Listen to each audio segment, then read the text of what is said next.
If you are run down, your digestive system is probably not working properly. How do I know that? Because I see it all the time. There are lots of telltale signs that somebody's digestive system really isn't working. Can be physical symptoms that that person experiences and then explains. It could be visible symptoms that we can see on somebody else.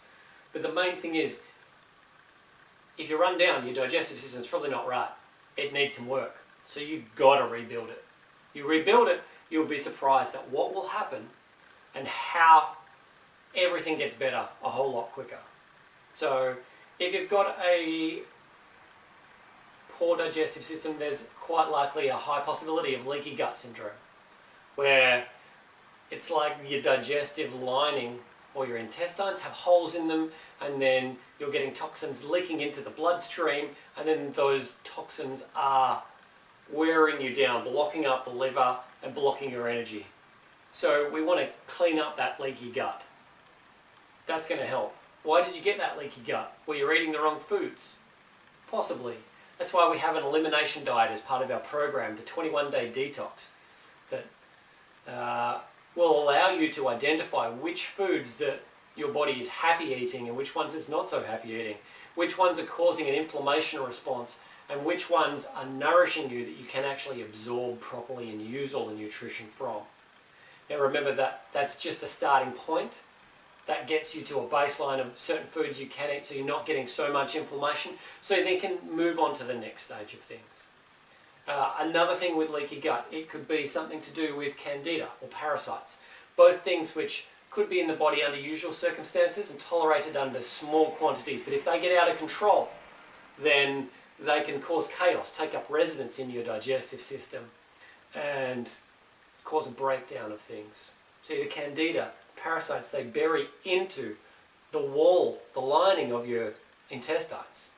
And if they die, I mean, they're going to rip holes in that lining. And now you've definitely got a leaky gut. There's going to be stuff coming and going. That's not good. So be aware of that. You may have an autoimmune disease or even symptoms similar to an autoimmune disease, even if you haven't necessarily been diagnosed yet. I am not a big believer in autoimmune diseases being absolutely set. I don't really think that's the case.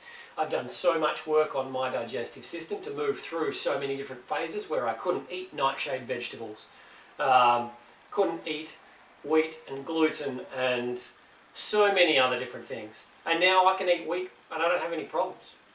Like, I don't even notice any digestional, I don't notice any inflammation. I'm still potentially getting some sinus interruption perhaps, but otherwise that's about it, which means I've progressed a long way from cleaning it up. Did I have an autoimmune disease at the time? I don't know. I was never diagnosed. I never wanted to go down that path because I didn't really believe it. I didn't believe it was necessary. All I knew was if I rebuilt my digestive system, the symptoms would go away. And that has been the case. So I keep working with that. So if you do have an autoimmune disease, just remember that it may not absolutely be there forever. You clean up the digestive system, rebuild it, and you may be gone. So there are certain things you want to do to keep your digestive system healthy and working properly. If you can reduce the load on your digestive system by eating less, that can be a great thing. Intermittent fasting, which puts all your eating into a smaller window so you have more time for the digestive system to heal, that can be a good thing. But it can also be a bad thing, so just be aware of that one. For anyone who has adrenal fatigue and feels burnt out and tired all the time, intermittent fasting can put too much stress on your system and do you more harm than good.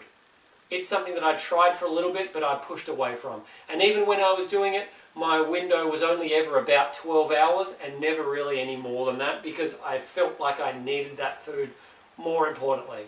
They say people on adrenal fatigue should be getting up and eating straight away.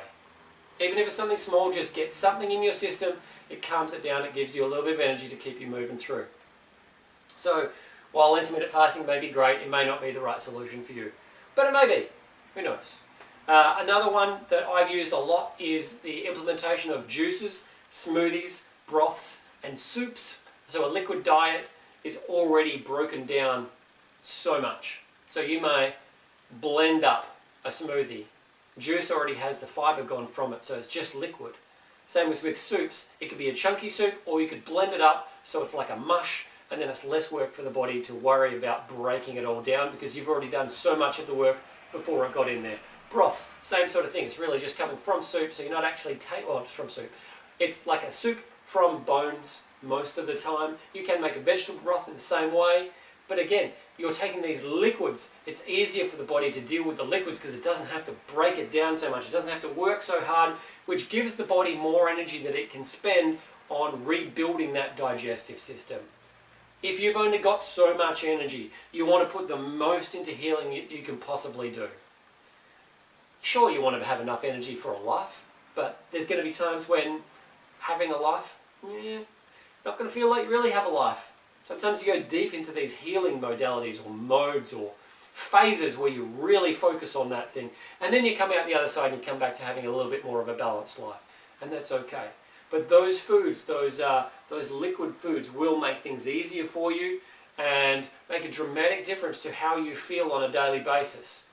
If your body doesn't have to work really hard to break down heavy meats like lamb or beef, which tend to be a lot more difficult to digest, then it's just easier for the body. Having said that, if you do have to eat those foods, and you may do at times, I know I did, and I still do from time to time, digestive enzymes make a huge difference because the digestive enzymes will help to break that food down without the body having to produce as many digestive enzymes as it is. A lot of the time when the digestive system is run down, you may not be producing as much stomach acid. You may not be producing as many digestive enzymes as you should do. So supplementing with digestive enzymes is going to make a big difference for you. It's something that I still do and I really swear by. The other one is with the stomach acid. There's a few different techniques you can use. You can do some research into bicarb soda, which can help to encourage more stomach acid. I believe the lemon juice squeezed in water before meals, first thing in the morning. Probably heard about that one. Have a look at that, do some research. Freshly squeezed celery juice, same sort of thing. Can help to bring that stomach acid up. Alright, if it's something that helps, that's great. That's what we need. Anything that helps, find a way to make it work. Make it easier on your digestive system to digest the food. That'll give you more energy for you to use in your regular everyday life and more energy for the body to use in its healing process. You also want to replenish the good gut bacteria, and I go into quite a lot of detail in that in the part about fighting infections, I believe. So if you have a look at that, very important. That good gut bacteria allows your body to deal with the food better. It's a vital part. So good gut bacteria is not just probiotics, it's fermented foods and drinks too. Now, not everything is going to be good for you, and not all fermented products are created equal, so be very aware of that. Some of these fermented foods are stored in vinegar, and vinegar may be an aggravating product to somebody who has candida. So just read your labels and check these things carefully. But yeah, please refer to that section on building up your gut bacteria, because that will be a vital way for you to be able to get your body working again. Vitality within the digestive system.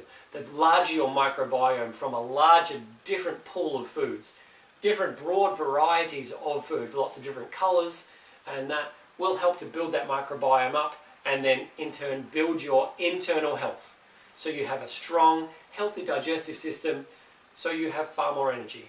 And that's what we're all chasing.